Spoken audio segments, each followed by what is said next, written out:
దేవుని పరిశుద్ధ నామమునకు మహిమ కలుగును గాక. గతంలో మనం ధ్యానిస్తూ వస్తున్న పత్రికలు రోమిలకు రాసిన పత్రిక కావచ్చు, గలతీలు రాసిన పత్రిక కావచ్చు, కొరింథీయులు రాసిన మొదటి పత్రిక, రెండవ పత్రిక, అలాగే ఇప్పుడు ధ్యానించబోతున్న పత్రిక అపోస్తుడైన పౌలు ఫిలిప్పీ సంఘానికి రాసిన పత్రిక, ఫిలిప్పీలకు రాసిన పత్రిక మనం ధ్యానించబోతున్నాం. ప్రార్థిద్దాం. మహాపరిశుద్ధుడా, ప్రేమగల తండ్రి, నీ పరిశుద్ధ పాదమునకు, నీ ఘనమైన నామమునకు వేలాది స్తుతులు స్తోత్రము నాయన. వాక్యము నీది నాయన, ఆత్మ చేత, ఆత్మ ప్రేరేపణ చేత మీరు రాయించారు ప్రభా. ఈ వాక్యాన్ని హృదయంలో ఉంచుకోవడం వల్ల, ఈ వాక్యానుసారంగా మేము నడటం వల్ల మేము దీవించబడతాం, మేము హెచ్చించబడతాం, మేము శాంతి, సమాధానాన్ని, నెమ్మదిని అనుభవిస్తాం ప్రభు. మిమ్మల్ని అర్థం చేసుకోగలుగుతాం. నువ్వు చెప్పారు ప్రభా, ఎవడు గడగడలాడుతూ నా వాక్యానికి విధేయత అవుతాడో వాడిని నిన్ను దృష్టించుతానని చెప్పి మా వాగ్దానం చేశారు. చెప్పావు ప్రభా. వాక్యాన్ని క్షుణ్ణంగా అర్థం చేసుకోవడానికి మాకు జ్ఞాన వివేచన హృదయమును దయచేయండి ప్రభా. చెప్తూ నాకు జ్ఞానమును దయచేయమని, నీ కృపలో భద్రపరచమని, ఫిలిప్పీలు రాసిన పత్రికను చెప్తున్నా నేను బహులోతుగా అర్థం చేసుకోవడానికి సహాయం దయచేయమని యేసు నామములో ప్రార్థిస్తున్నాను తండ్రి. పౌలు గారు 3వ జర్నీ ముగించుకొని యెరూషలేముకు వెళ్తున్నప్పుడే తను అరెస్ట్ చేయబడి రోమా చెరలో ఉంటాడు. 2 సంవత్సరాలు. మన అపోస్తుల కార్యాలు చూసినట్లయితే చివరి 2 అధ్యాయాలు, 27, 28 అధ్యాయాలు మనం చూసినట్లయితే పౌలు గారు రోమా చెరలో ఉండి 2 సంవత్సరాలు తన ఖైదీగా అక్కడ ఉన్నట్టుగా మనం చూస్తాం. అద్దెంటిలో ఉంటూ, అంటే హౌస్ అరెస్ట్ చేస్తారు. అతను మొత్తానికి చెరసాల్లోకి ఎవరు కలవకుండా ఉండకుండా కాకుండా హౌస్ అరెస్ట్ చేసి ఎవరైనా వచ్చి పౌలు గారిని కలవచ్చు, పౌలు గారితో మాట్లాడచ్చు. ఆ వెసులుబాటు ఆ రోమా చెరలో ఉండగా పౌలు గారికి అది కల్పించారు. కారణం, విచారణ ఖైదీగా పౌలు గారు ఉన్నారు కనుక. ఈ రోమా చెరలో ఉన్నప్పుడే పౌలు గారు 4 పత్రికలు రాశారు. కొలసీలకు రాసిన పత్రిక, ఎఫెసీలకు రాసిన పత్రిక, ఫిలిప్పీలకు రాసిన పత్రిక, ఫిలోమోనుకు రాసిన పత్రిక. ఎఫెసీలకు రాసిన పత్రిక తీతు గారు తీసుకుని వెళ్తే, ఫిలిప్పీలకు రాసిన పత్రిక ఎపఫ్రోదితు తీసుకుని వెళ్తే, కొలసీలకు రాసిన పత్రిక ఎపఫ్రా తీసుకుని వెళ్తే, ఫిలోమోనుకు రాసిన పత్రిక ఒనేసిము తీసుకుని వెళ్ళగా ఈ పత్రికలు సంఘాలకి చేరుతాయి. ఇప్పుడు మనం ధ్యానించబోతున్న పత్రిక ఇంతకు ముందుగా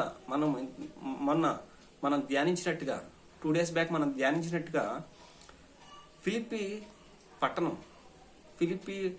పట్టణం భౌగోళికంగా ఎక్కడ ఉంది, సంఘస్థాపన ఈ విధంగా జరిగిన తర్వాతే కదా పౌలు గారు సంఘస్థాపన జరిగిన తర్వాతే సంఘానికి ఉత్తరం రాస్తారు. వారిని సరిచేయడానికి కావచ్చు, వారికి కృతజ్ఞత చెప్పడానికి కావచ్చు, వారికి ఏదో ఒక విషయాన్ని సంఘ అభివృద్ధికి తోడ్పడే, క్రీస్తుని చేరుకోవడానికి వారికి ఆటంకాలుగా ఉన్న ప్రతి దానిని తీసివేసుకోమని, క్రీస్తు వలె మీరు నడుచుకోవాలని చెప్తూ హెచ్చరికలుగా, కృతజ్ఞతలుగా చివరి మాటలు చెప్తున్నట్టుగా మనం చూస్తాం. చెరలో ఉన్నగా పౌలు గారు రాసిన ఉత్తరాలు, ప్రాముఖ్యమైన ఉత్తరాలు, ఆయన మనసులో ఉన్న విషయాన్ని అంతటినీ చెప్తూ తన మనస్సుని వెళ్ళబుచ్చినట్టుగా మనం ఈ పత్రికను మనం చూడొచ్చు. చెరపత్రికలుగా పిలువబడుతున్న ఈ 4 పత్రికలు మనం చెప్పుకోవచ్చు. మనం గతంలో ధ్యానించినట్టుగా ఫిలిప్పీ పట్టణం ఎక్కడ ఉంది, ఫిలిప్పు పట్టణంలో ఉన్న సంఘస్థులు ఎటువంటి వారు, ఇవన్నీ మనం ధ్యానించాము. ఈరోజు పైన అనగా మరొకసారి దాన్ని చూసుకుని పత్రికలకు వెళ్ళిపోవడానికి మనం ప్రయత్నిద్దాం. యూరోప్ కాంటినెంట్లో మాసిదోనియా దేశంలో ఫిలిప్పీ అనే పట్టణం ఉన్నది. ఈ ఫిలిప్పీ పట్టణంలో సంఘం స్త్రీలతో ప్రారంభించబడింది. అందులో లూదియా ఉన్నది. అలాగే పుతోను అని దెయ్యం పట్టిన చిన్నది ఉన్నది. అలాగే చెరసాల నావికుడు, రోమా చెరసాల నాయకుని మార్పు అనగా మారు మనసు ఉన్నది. సైనికుల యొక్క మారిన మనసులు ఉన్నాయి ఈ పత్రికలో. ఆ మార్చగలిగిన శక్తి గల దేవుని ఆత్మ అక్కడ ఉంది గనక వారు మార్పు చెందివారు. ఈరోజు మనం పత్రికని ధ్యానించబోతున్నాం. పత్రిక పౌలు గారు ఎప్పుడు రాసిన సంఘాన్ని ఉద్దేశించి సంఘంలో ఉన్న విషయాల్ని అర్థం చేసుకోవడానికి, వారు అర్థం చేసుకోవడానికి, సంఘంలో ఉన్న పొరపాట్లు ఏ విధంగా సరి చేసుకోవాలో పౌలు గారు వారికి ఉత్తరం ద్వారా ఆ రోజుల్లో డైరెక్ట్గా మాట్లాడడానికి అవకాశం దూర పౌలు గారు ఏమో ఎక్కడో ఇటలీ రోమాలో ఉన్నారు. ఫిలిప్పి సంఘం ఏమో మాసిదోనియా దేశం ఉంది. అక్కడికి ఇక్కడికి చాలా చాలా దూరం ఉంది కనుక ఆ రోజుల్లో వ్యక్తులతో ఒకవేళ పంపిస్తాం, ఏదైనా సమాచారం వాళ్ళు ఏదైనా కలిపి చెప్పొచ్చు, లేకపోతే చెప్పమన్నది మర్చిపోవచ్చు. అలాంటి పరిస్థితిలో ఈ ఉత్తరాన్ని పౌలు గారు ప్రభు ఆత్మ ప్రేరేపణ చేతనే, లేఖనంలో పుట్టిన ఏది కూడా ఎవరు తన ఉద్దేశాలు ఎవరో ఒక వారి మనసులోంచి పుట్టినది కాదు. దేవుని ఆత్మ ప్రేరేపణ ద్వారానే ఈ వాక్యం అనేది పుట్టుకొచ్చింది, బైబిల్ అనేది పుట్టుకొచ్చింది. దేవుని ఆత్మ ప్రేరణ చేతనే బైబిల్ అనేది రాయబడిందని తేటతెల్లమైంది. అలాగే ఇప్పుడు ఫిలిప్పి పట్టణం యొక్క సంఘంలో, ఫిలిప్పి పట్టణంలో ఉన్న సంఘంతో పౌలు గారు ఏం చెప్తున్నారో మనం ధ్యానిద్దాం. దీన్ని మనం ఏ విధంగా అర్థం చేసుకోవచ్చు? ఫిలిప్పి పట్టణంలో ఉన్న సంఘానికి పౌలు గారు రాసిన ఉత్తరాన్ని మనం ఏ విధంగా అర్థం చేసుకోవచ్చు అంటే, పౌలు గారండి ఈ ఉత్తరం రాయక మునుపు ఆయన ఎంత కష్టంతో, ఎంత వేదన పడి ఈ సంఘాన్ని కట్టారు అంటే తన ప్రాణాన్ని. ఈ మధ్య ఒక వీడియో చూశానండి. సువార్త చెప్తుంటే ఇద్దరు వ్యక్తుల్ని పట్టుకొని తెలంగాణలో ఇష్టం వచ్చినట్టు కొడుతున్నారండి. వాళ్ళకి నచ్చలేదు, నచ్చకపోతే వినకుండా సైలెంట్గా ఉండొచ్చు కదా. ఇద్దరు వ్యక్తులండి గోప మీద కొడుతున్నారు, ఎగిరి తంతున్నారు. ఏంటండి ఇది? ఎక్కడ న్యాయం? ఎక్కడ ఇదేంటి ఇది? సువార్త చెప్తే చంపేసే పరిస్థితులు కూడా ఉన్నాయి దేశంలో. అంతా ఉన్నాయని తెలుసు కూడా వీరు ఎందుకు సువార్త చెప్తున్నారంటే ఇతరులను రక్షించాలి, దేవుని మాటని చెప్పాలి, ప్రకటించాలి. అయ్యో, ఇదే పౌలు అంటాడు, నేను సువార్తను చెప్పకపోతే నాకు శ్రమ. ఇతరులను, నీతిమంతులైతే ఇతరులను, బుద్ధిమంతులనైతే ఇతరులను రక్షిస్తారు అని చెప్పి దేవుని వాక్యం చెప్పి దేవుని ప్రేమ దేవుడే తగ్గించేసుకున్నాడండి. మెట్టుకు ఈ సమయంలో ఫిలిప్పీలకు రాసిన పత్రికను మనం ధ్యానించబోతున్నాం. మొదటి వచనం, ఫిలిప్పీలకు రాసిన పత్రికను మనం ఏ విధంగా అర్థం చేసుకోవాలంటే, మొదటి అధ్యాయం 1వ వచనం నుంచి 11వ వచనం వరకు పౌలు గారు కృతజ్ఞత చెప్తున్నట్టుగా మనం చూస్తాం. దేనికి? సంఘానికి. మొదటి అధ్యాయం 12వ వచనం నుంచి 2వ అధ్యాయం 18వ వచనం వరకు పౌలు గారు క్రీస్తు సేవలో, నేను క్రీస్తు సేవకుడిగా సేవ చేస్తున్నాను, మీరు నాలాగే మీరు కూడా పరిచర్య చేయండి, పరిచర్యలో భాగస్థులు కండి అని పిలుపునివ్వటం, అని చెప్పటం మనం చూస్తాం. అలాగే 2వ అధ్యాయం 19వ వచనం నుంచి 4వ అధ్యాయం 9వ వచనం వరకు పౌలు గారు సంఘానికి సలహాలు ఇవ్వటం, సూచనలు ఇవ్వటం, జాగ్రత్తలు చెప్పటం మనం చూస్తాం. అలాగే 4వ అధ్యాయము 10వ వచనం నుంచి 23వ వచనం వరకు పౌలు గారు చివరి మాటలుగా సంఘాన్ని హెచ్చరిస్తూ ప్రభువుని మీ హృదయంలో ఉంచుకోమని చెప్తూ వారిని చెప్తున్నట్టుగా మనం చూస్తాం. ప్రాముఖ్యంగా మనం చూసేది ఏంటి అంటే, సంఘం యొక్క బలం ఏంటి, ఫిలిప్పి సంఘం యొక్క బలం ఏంటి అంటే, అది అత్యధికంగా ఆనందించే సంఘం. ఎప్పుడు అంటే కష్టాల్లో ఉన్నప్పుడు, వేదన గుండా వెళ్తున్నప్పుడు, చుట్టూ ఉన్నవారు అవమానించే పరిస్థితులు ఏర్పడినప్పుడు, సువార్త చెప్తుంటే గేలి చేసే సమయంలో సువార్త చెప్తే గేలి చేస్తారు కొంతమంది. దేవుడు ఏం చెప్పాడు అంటే, లోకంలో ఉన్న గనులైన వారిని ఎంచుకోలేదు ఆయన. మాట్లాడడం రాని వాళ్ళని, సరిగ్గా పలకటం రాని వాళ్ళని కూడా ఎంచుకున్నాడు. కారణం ఏంటంటే ఆయన వాక్యంలో ఉన్న శక్తి మాట్లాడిస్తుంది. ఆయన వాక్యంలో ఎవరైనా, నువ్వు ఎవరైనా కావచ్చు, నువ్వు చదువుకున్న వాడివైనా కావచ్చు, చదువు లేని వాడివైనా కావచ్చు, దేవుని ఆత్మ నీలో పనిచేస్తే నువ్వు సువార్త చెప్పకుండా ఉండలేవు. సువార్త చెప్తావు. లోకంలో బుద్ధిహీనుల్ని, జ్ఞానహీనుల్ని అనుకుంటారు, వీళ్ళు చెప్పగలరా, వీళ్ళు అమాయకులు కదా, పామరులు కదా, వీరికి విద్య రాదు కదా. విద్య రాకపోతే ఏంటండి, దేవుని వాక్యం ఉంది, దేవుని ఆత్మ దేవుడు ప్రతి మనిషికి ఇచ్చాడు కనుక ఈ ఆయన ఆత్మ ద్వారా ఎంతమంది అయితే నడిపించబడుతున్నారో వాళ్ళందరూ కూడా దేవుని కుమారులు అవడానికి దేవుడు అవకాశం ఇచ్చాడు. ఆత్మ ద్వారా జరిగే కార్యాలు ఇవన్నీ. అంతేగాని బిషప్గా ఉన్న వారి కుమారులే చేయాలి, పాస్టర్ గారి అబ్బాయిలే చేయాలి పరిచయం, ఇది కాదండి, ఇది కాదు. అలా అయితే క్రైస్తవం అసలు ఇప్పుడు దాకా ఇంతగా విస్తరించిందంటే పరిశుద్ధాత్మ ప్రేరేపణ కలిగిన ప్రతి ఒక్కరూ కూడా దీన్ని చేయడానికి దేవుడు అనుగ్రహించాడు. అందుకనే చెప్పాడు దేవుడు, క్రీస్తు చెప్పాడు, డైరెక్ట్గా చెప్పాడు, మీరు సర్వలోకమునికి వెళ్ళి సర్వజనులకి సువార్తను ప్రకటించండి, నమ్మిన వానికి రక్షణ. మీరు శిష్యులు తయారు చేయండి, విశ్వాసులు కాదు. విశ్వాసులు ఎవరైనా వస్తారు, విశ్వాసులు కాదు, శిష్యులు. ఆయనకి కావాల్సింది శిష్యులు కావాలి ఆయనకి. అనేక మంది శిష్యులు ఆయన్ని వెంబడించేవారు, ఆయన్ని ప్రకటించేవారు శిష్యులు కావాలి. అది ఆయన ఇంటెన్షన్.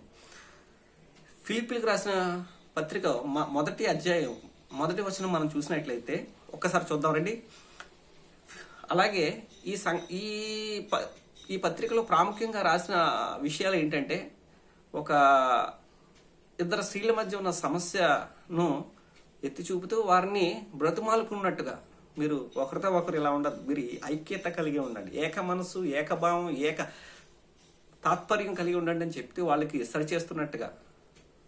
అలాగే ఎఫ్రోదితు రోగి ఉండటం వలన తన ఆలస్యం గురించి చెప్తూ రాసిన పత్రికగా మనం చూడొచ్చు.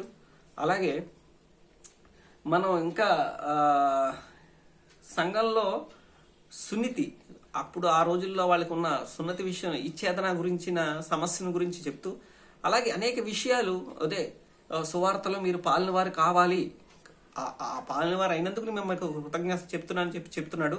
అయితే ఈ ఫిలిప్పీ సంఘంలో ఉన్న మొదటి వచ్చినట్టు మనం ధ్యానిద్దాం. ఫిలిప్పీలకు రాసిన పత్రికలో మొదటి వచనం మొదటి అధ్యాయంలో, ఫిలిప్పులో ఉన్న యేసుక్రీస్తును అందలి సకల పరిశుద్ధులకును అధ్యక్షులకును పరిచారకులకును యేసుక్రీస్తు దాసుడులైన పౌలును తిమోతియును శుభమని చెప్పి రాయినది. మన తండ్రియగు దేవుని నుండి ప్రభువగు యేసుక్రీస్తు నుండి మీకు కృపయు సమాధానమును కలుగునుగాక. ఈ ఉత్తరం మనం ఎక్కడి నుంచి రాస్తున్నారు అని అంటే రోమా చెర నుండి. ఎపఫ్రోదితు ఫిలిప్పీ సంఘం నుంచి, పౌలు గారు రోమా చెరలో ఉన్నారు. ఆయనకున్న అవసరతలు సంఘం పట్టించుకొని ఆయనకు కావలసిన ప్రతి వస్తువుని, ప్రతి ఈవిని, ప్రతి దాన్ని తీసుకొని ఎపఫ్రోదితుకి చేతికిచ్చి, ఎపఫ్రోదితు నువ్వు వెళ్ళు, పౌలు గారిని కలిసిరా, ఆయన ఎలా ఉన్నారో చూసిరా, ఆయన పరామర్శించు, ఆయనకున్న అవసరతలు మేము తీర్చడానికి సిద్ధంగా ఉన్నాం, ఇక ఈ వస్తువులన్నిటినీ పట్టుకెళ్ళు, వాటన్నిటినీ పౌలు గారికి కావాల్సిన ఏమైనా ఆయనకి పర్సనల్గా కావాల్సిన ప్రతి వస్తువుని ఎపఫ్రోదితు చేతికి ఇచ్చి, ఈ సంఘానికి ఉన్న ప్రత్యేకత సువార్తను బ్రతికించాలి, సువార్త పరిగెట్టాలని చెప్పి లక్ష్యం కలిగిన సంఘంగా ఇది మనం చూస్తున్నాం కదా. ఎపఫ్రోదితు చేతికి ఇచ్చి, ఎక్కడ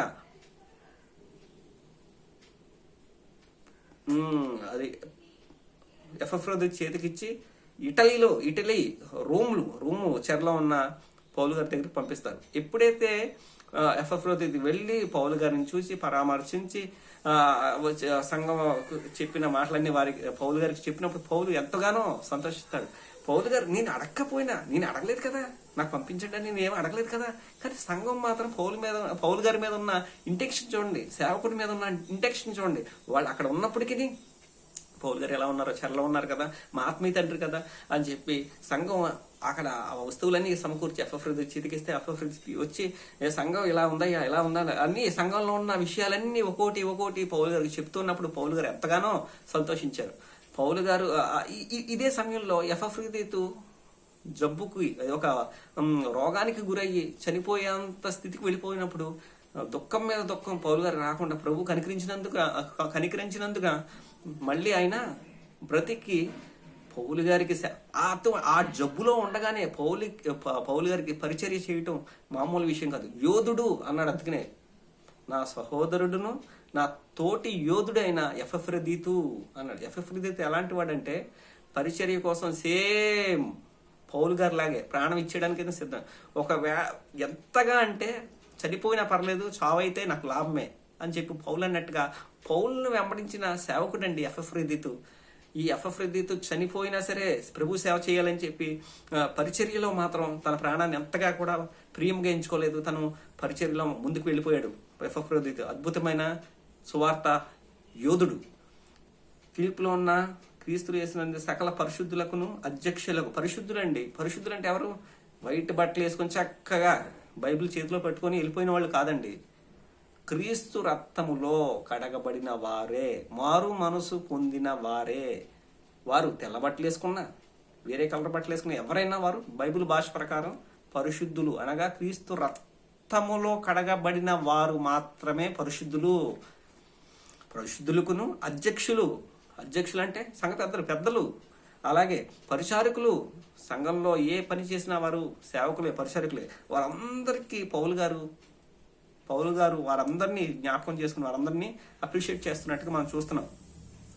మనం ఈ అధ్యాయంలో, ఈ మొదటి అధ్యాయం రెండో అధ్యాయంలో వాక్యం అంటే నిజంగా దేవుని ఆత్మ ప్రేరేపణతో రాస్తారు పౌలు. నిజంగా అద్భుతమైన సేవకుడు అండి. ఆ పౌలు మహాశయుడికి రెండు చేతులు పైకెట్టి నమస్కరించాలని అంతగా ప్రభు గురించి ప్రభు చెప్పిన మాటను అంత గట్టిగా పట్టుకున్నాడు. కలిగి ఉన్న సువార్తను, ప్రభు తనకు అప్పగించిన పనిని మాత్రం నిర్లక్ష్యం చేయలేదు. అది ఏదైనా సరే నాకు చావైనా మేలే అంటున్నాడు. ఒక్కసారి ఆ వాక్యం చూద్దాం. నేను మిగులు ఆపేక్షించుచు, మొదటి అధ్యాయము 20వ వచనం, నా 19వ వచనం, నా బ్రతుకు మూలముగానైనను సరే, చావు మూలముగానైనను సరే, క్రీస్తు నా శరీరమందు ఘనపరచబడునని నేను మిగులు నిరీక్షించుచు నా ప్రకారముగా మీ ప్రార్థనల వలనను యేసుక్రీస్తు యొక్క ఆత్మ నాకు సమృద్ధిగా కలుగుట వలనను ఆ ప్రకటన నాకు రక్షణార్థముగా పరిగణించునని నేను ఎరుగుదును. నా మట్టుకైతే బ్రతుకుట క్రీస్తే, చావైతే లాభము. ఆయనను శరీరంతో నేను జీవించుటయే నాకున్న పనికి ఫలసాధనమైన ఎడల నేనేమి కోరుకొద్దునో నాకు తోచలేదు. ఈ రెండింటి మధ్యను ఇరుకును బడి ఉన్నాను. నేను వెడలిపోయి క్రీస్తుతో ఉండవలనని, నేను ఉండాలి, క్రీస్తుతో ఉండాలని చెప్పి ఆశ కలిగి ఉన్నది. నాకు వెడలిపోయి క్రీస్తుతో ఉండవలన ఆశ కలిగి ఉన్నది. అది నాకు మరీ మేలు. అయినను నేను శరీరమందు నిలిచి ఉండుట మిమ్ముని బట్టి మరీ అవసరమై ఉన్నది. మరియు ఇట్టి నమ్మకము కలిగి నేను మరలా మీతో కలిసి ఉండుట చేత నన్ను గూర్చి క్రీస్తునందు మీకున్న అతిశయము అధికమగునట్లు మీరు విశ్వాసమందు అభివృద్ధియు ఆనందము పొందు నిమిత్తము నేను జీవించి మీ అందరితో కూడా కలిసి ఉందునని నాకు తెలియను అంటున్నాడు. నేను వెళ్ళిపోతే చావైతే నాకు లాభం, ఎందుకంటే క్రీస్తుతో నేను ఉంటాను. ఇదండి ప్రతి ఒక్క విశ్వాసికి, ప్రతి ఒక్క శిష్యుడికి ఉండవలసిన ఒక బలమైన తీర్మానం ఏంటంటే, చావుకు మనం భయపడకూడదు. ఎందుకనగా చావు ఎప్పుడైనా వస్తుంది. ఏ టైంలో ఎలాగైనా నువ్వు నుంచున్నా ఎక్కడికి ఉన్నా వచ్చేస్తుంది. అది దేవుడు పర్మిషన్ ఇచ్చాడు, వచ్చేస్తుంది. కానీ పౌలుకు ఉంటుంది అంటే చావు మనం గమ్మును కోరుకోం. కానీ పౌలు అంటున్నాడు, నేను చనిపోతే క్రీస్తుతో ఉంటానని నమ్మకం అండి. అది అసలైన విశ్వాసికి ఉండవలసిన భక్తుడండి. నిజంగా చదువుతుంటే కళ్ళల్లోంచి నీళ్లు, హృదయంలోంచి బలం వచ్చేస్తుందండి. నిజంగా నేను చనిపోతే క్రీస్తుతో ఉంటాను బలగుద్ది చెప్పేస్తున్నాడు. నా బతుకు మూలంగా అయినా సరే, చావు మూలంగా నేను చనిపోయినా కూడా క్రీస్తు పరిమళం నా గురించి 10 మంది చెప్పుకుంటారు. నేను క్రీస్తును సువార్త, నేను చనిపోయిన సువార్త మాత్రం చనిపోకూడదు అని చెప్పి నా బతుకు మూలంగానైనా చావు మూలంగానైనా సరే క్రీస్తు నా యందు ఘనపరచబడాలి. అదండి సైనికుడు. క్రీస్తు సైనికుడు, క్రీస్తు సైనికుడు అండి. దేన్ని బట్టి ఎంత రోషం అంటే, ప్రభు తనకు ఒక పని అప్పచెప్పాడండి. ఆయన, నేను దేని చేత క్రీస్తునందు పట్టబడ్డానో ఆ పని నిమిత్తం నేను నా గురి వద్దకే పరిగెడుతున్నాను. నేను అయితే ఒకటి చేయించున్నాను, నా వెనకున్న వాటిని అన్ని మరిచి ముందున్న వాటి కొరకే వెగిరిపడుచు కలబో బహుమానం కొరకు పరిగెడుతున్నాను. గురి వద్దకే, గురి లేని వాళ్ళ మీద పరిగెట్టట్లేదు. గురి ఏంటంటే యేసుక్రీస్తు. నేను బ్రతికినా క్రీస్తే, చనిపోయినా యేసుక్రీస్తు వల్లే, యేసుక్రీస్తుకే నా సమస్త మహిమ ఘనత ప్రభావం అని చెప్పి పౌలు అసలు ఒక రకంగా చెప్తున్నాడండి. నిజంగా ఎవరైనా మనిషి అనే హృదయం ఉన్నవారికి అర్థం చేసుకుంటారు. నిజంగా పౌలు శుభ్రంగా బ్రతకొచ్చు కదా.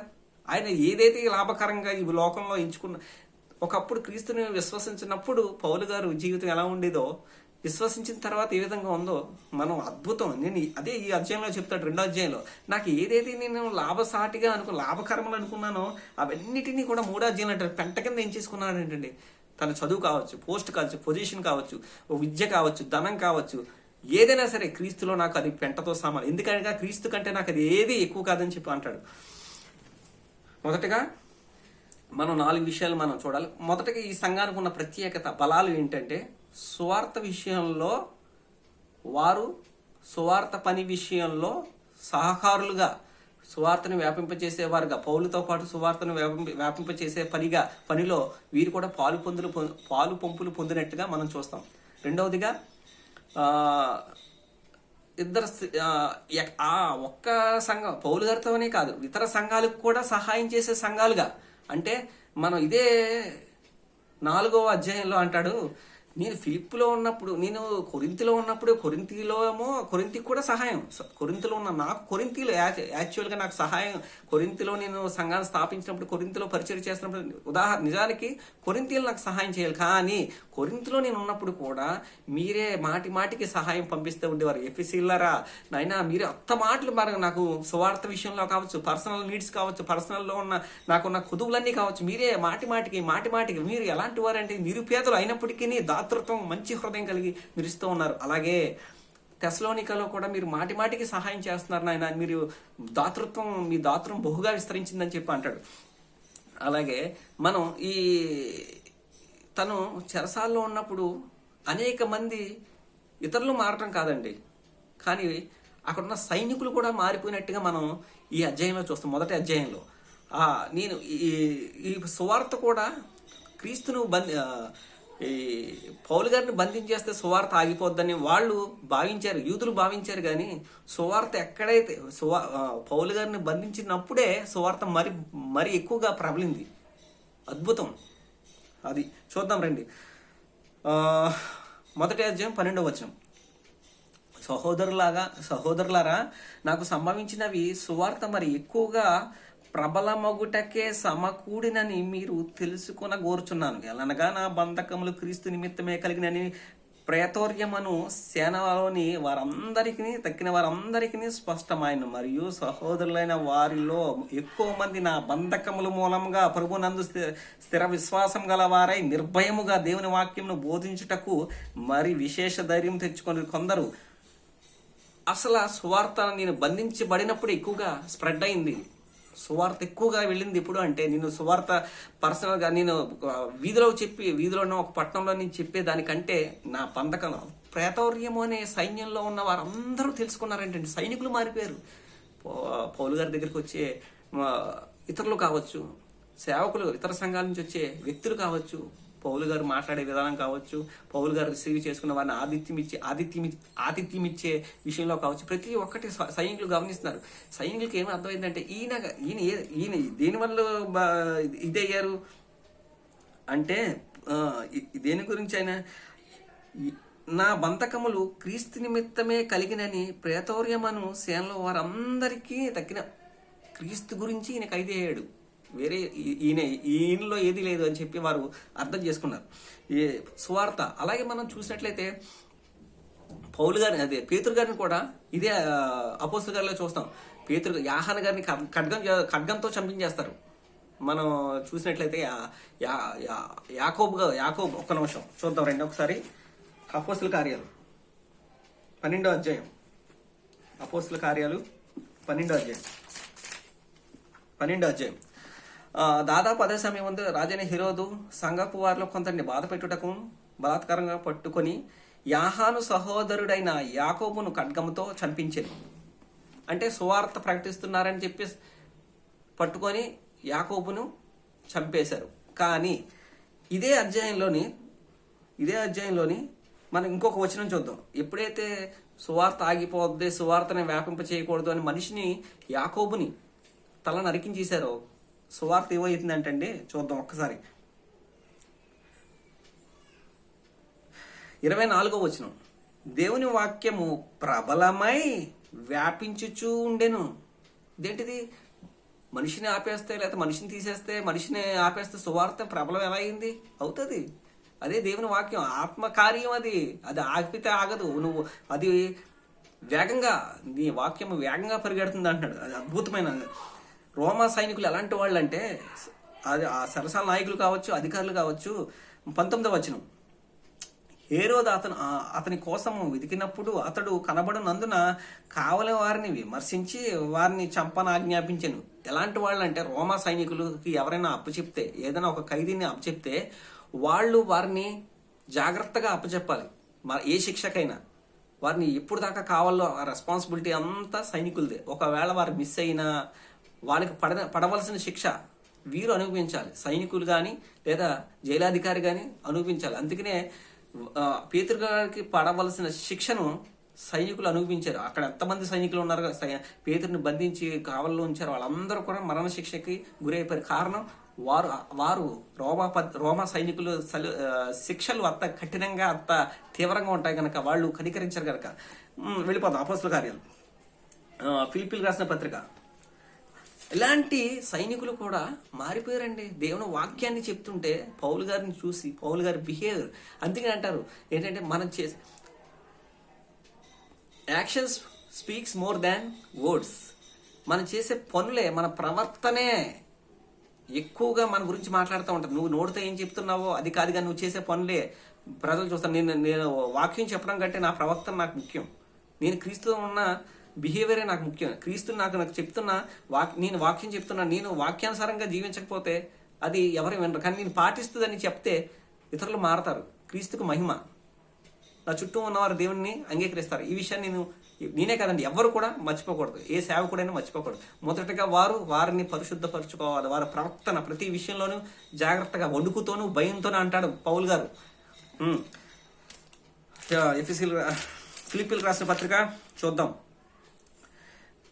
అలాగే సంఘంలో ఉన్న వారందరూ ఏక మనసును, ఏక భావమును, ఏక తాత్పర్యం. దేని గురించి అంటే, విశ్వాసముతో కూడిన విశ్వాసం, స్థిర విశ్వాసంతో కూడిన యేసుక్రీస్తు సువార్తను ప్రకటించడంలో, విశ్వాసంతో కూడిన యేసుక్రీస్తుని సువార్త, విశ్వాసం అందరి యేసుక్రీస్తు సువార్తను ఏక మనసుతోను, ఏక భావంతోను, ఏక తాత్పర్యంతోను, అందరూ ఒకే విధంగా క్రీస్తుని చూపించాలి అని చెప్పి పౌలు గారు చెప్తున్నట్టుగా మనం చూస్తాం.